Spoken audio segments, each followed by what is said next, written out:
نتهم من جمع المال وجمع الملايين، من حرام أو من حلال من سئلانين.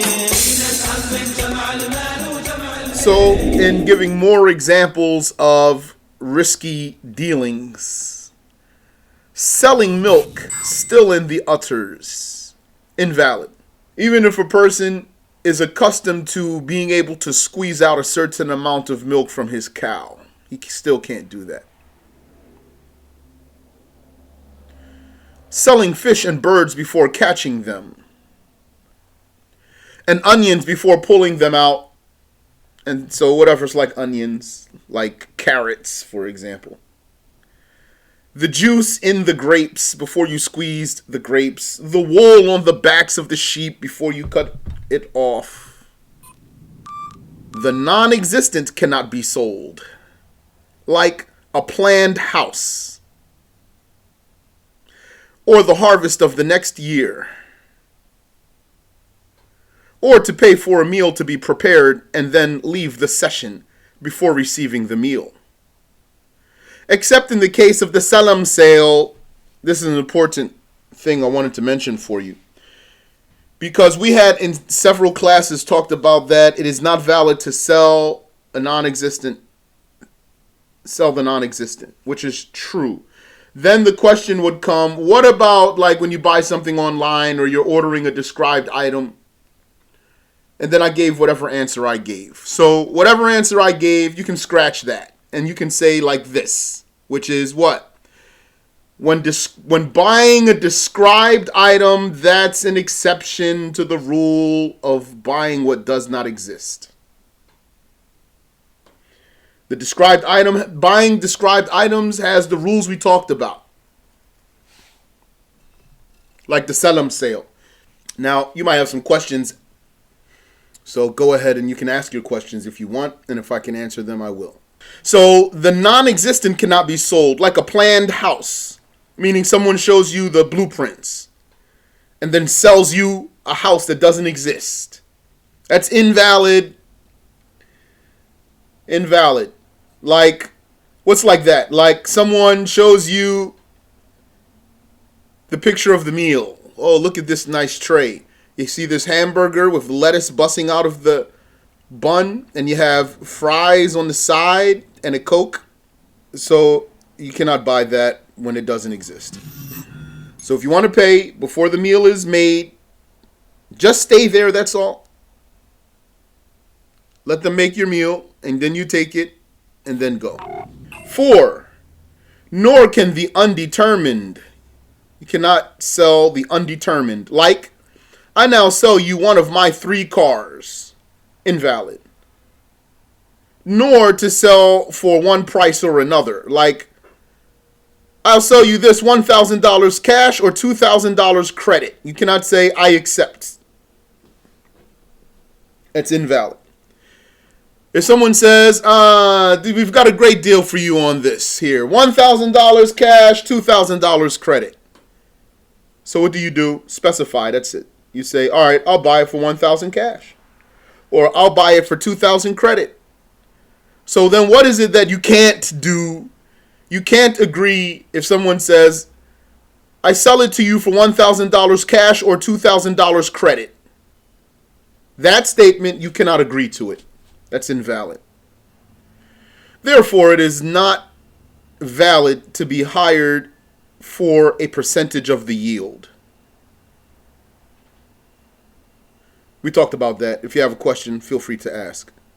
Nor for whatever exceeds a certain profit according to Ash-Shafi'i. Yani, according to Imam Ash-Shafi'i, you cannot be hired for whatever amount of money exceeds a certain profit. Like if someone gives you some material to sell and he says, sell this, I want $10 on the unit. You sell it for whatever you sell it for. As far as I'm concerned, you give me back $10 for each unit. Whatever you get beyond that is yours. So according to Ash-Shafi'i, that's not valid. According to others, it is valid. Nor the unknown. You cannot sell the unknown. So what do we say so far? We said the non-existent. We said the undetermined. Now we're talking about the unknown. Is there a question? You said when people order pizza online, some people pay for it right after the order, although most likely it is not made. So what is the judgment? So you can't do that. Meaning, you order the pizza and while you're on the phone, you say, here, take my debit card number so I can pay now. That's not valid. So let them make the pizza, bring it to you. And then when you go out to get it or they come to your door, then you pull out the money and pay them. That's valid. You said in that case, would it not count as a described item? Described item has it needs very specific descriptions.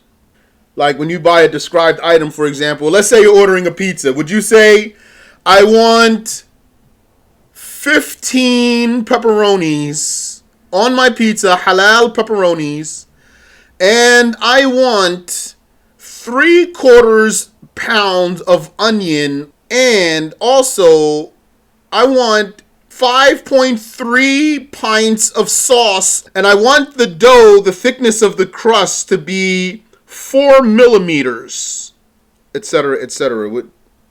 Would you do something like that? You would not. So that's not a described item. We do have Uber Eats in US. Personally, I have not used Uber Eats, and someone who heard this lesson being explained before said, well, that means we can't use Uber Eats. So you guys know best.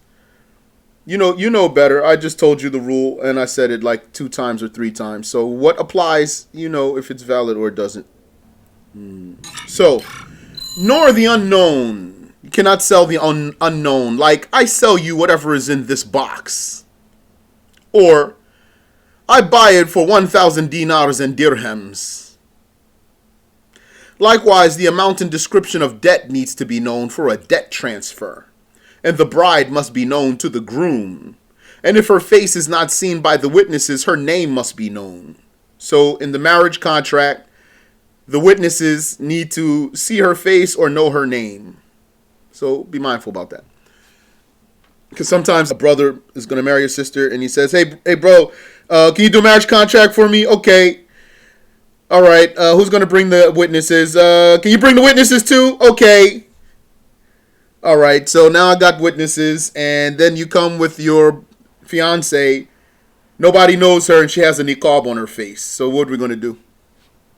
So we need to know her name or see her face. However, the work done for a reward can be unknown, just like the worker. Like if someone says, whoever finds my cat, then for him is the reward of $1,000 or 1,000 pounds. Okay, that's valid. Now, what if you have no idea how someone's going to do that work to find your cat?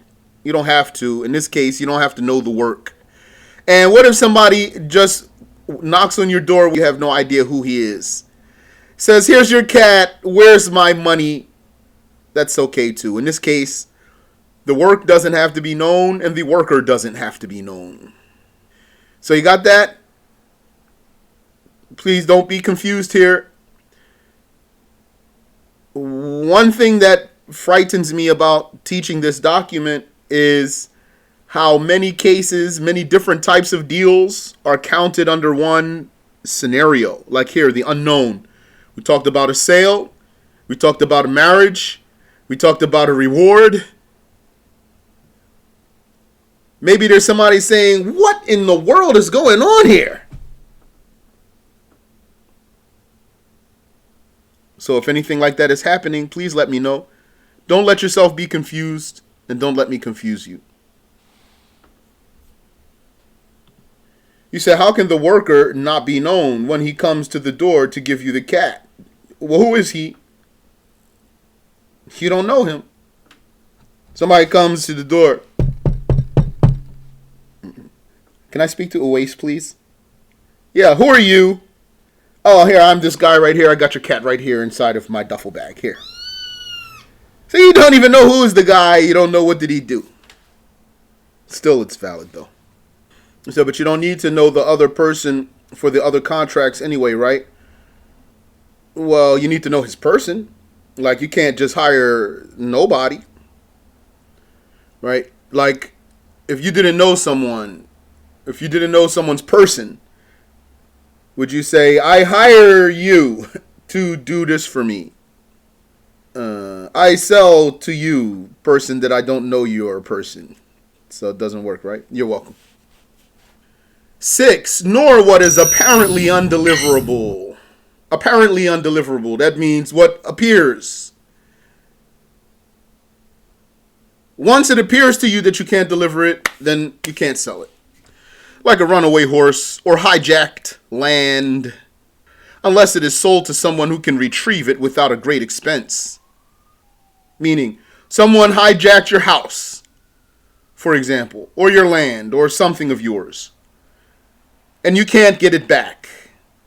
So if you can't get it back, that means if you sold it, you wouldn't be able to deliver it because you don't have control over it.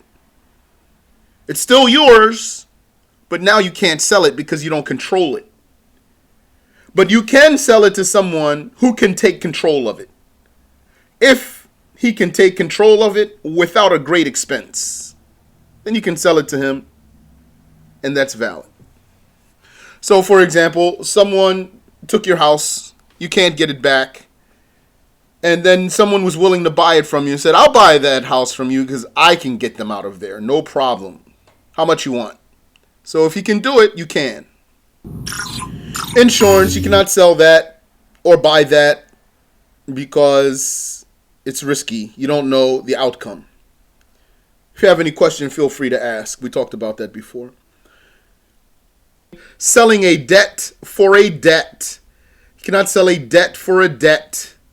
There's many scenarios about that. We talked about it. 10, selling with a contingency. That means with a condition.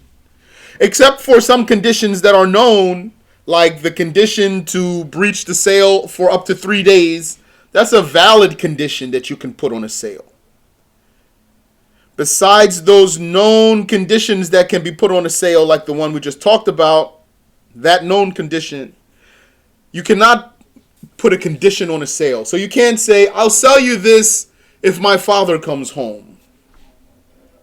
Or, I buy this from you at the beginning of the month. With a condition like that. That's not valid. But not divorcing. Divorce can have a contingency, a condition. It is valid to say when it comes to a divorce, you are divorced if you go outside. Or you are divorced if you talk to so-and-so. Now there's rules about that. What if she forgot? Or what if you said it this way? There's all kinds of rules. We're not going to go into those details now. Here the point is just the issue of the contingency or the condition. You say, can there be a contingency to breach a contract within the 3 days? What kind of contract are you asking me about? A basic sale. So the way you worded the question, if I understand what you're asking me, then yes, but not the way you worded it. So perhaps what you want to say is it valid to make a condition to be able to breach the sale for up to 3 days? Yes, in general. Sometimes you can't, but in general you can, yes. To be able to breach the contract. But the way you worded your question is, the meaning of your actual question as you posed it is, can you make a sale with the condition to break it in 3 days? That means in 3 days it's broken.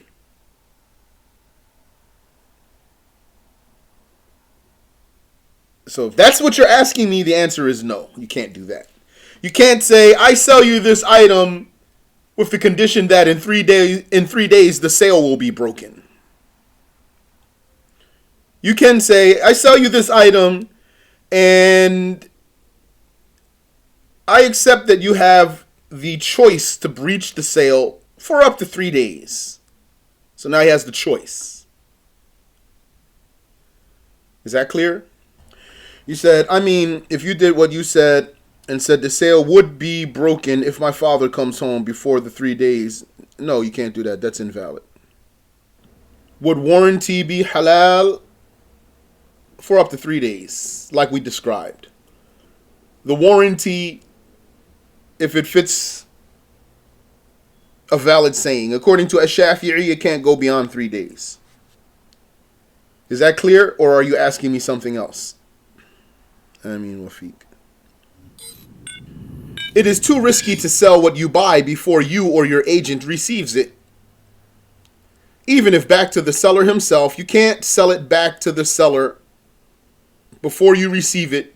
So you need to receive it and then sell it back to the seller, unless you sell it back for the same price and he accepts.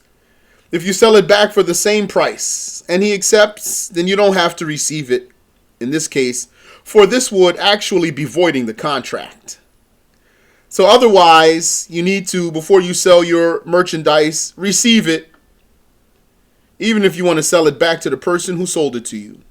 The Prophet ﷺ said to Hakim ibn Hizam, sell not anything until you take hold of it. You likewise cannot rent out an apartment that you rented before you receive it. Meaning you already rented it for yourself. You rented it. Okay? Like for example, first of all, in order to rent the apartment, you have to see it. Like a sale. Right? Okay, so you saw the apartment.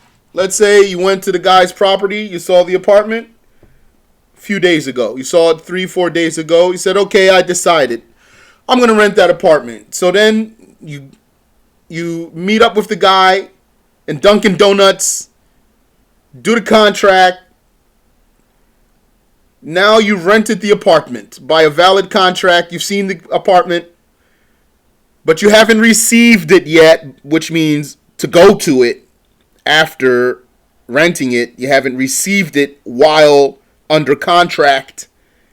You saw it, but you didn't receive it yet. So now you cannot turn around and rent it out to someone. You cannot rent out an apartment that you rented before you receive it, just like you cannot sell merchandise that you purchased before you receive it. If that's not clear, let me know. You said, can you explain what you mean by warranty in the context of the saying of Ash-Shafi'i? According to Ash-Shafi'i, you cannot give a warranty that goes beyond 3 days. If it goes beyond 3 days, then the entire contract, the whole sale is invalid. So somebody said, all right, I'll buy this packet of shoestrings from you. I'll buy these shoestrings from you, but I'm not sure if these are just the shoestrings I need. Maybe I'll cancel the sale. I'll buy it with the condition that I have 3 days. I have the choice to breach the sale inside of 3 days. Or give me 1 day, or give me 2 days, or 3 days, but not more than 3 days. And the other one says, I accept. So, no, we're not talking about that. We're just talking about breaching the sale altogether. If you want to call it a return, if you want to, or if you want, call it canceling the sale. As for repairing the item, that's just generosity. That's no condition. Can't put a condition on there and say, I'll repair it for you every time it gets messed up. We're talking about just canceling the sale. Is that clear? So it is received by taking it in the hand if it can be carried by hand, like a book. Or transporting it from the seller's property, like a car, refrigerator, or small boat.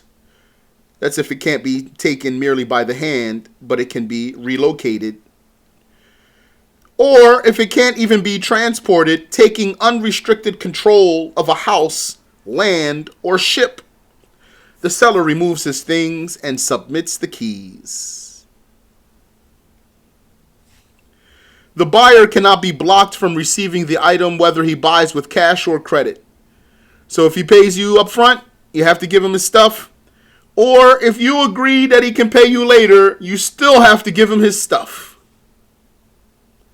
You can't say, I'll hold it until you pay me. That's not permissible. يرجع فينا يتهم من جمع المال وجمع الملايين، من حرام أو من حلال من سئلانين. يتهم من جمع المال وجمع الملايين، لايهين ضايعين حال ونفس موت تشبع موت تشبع.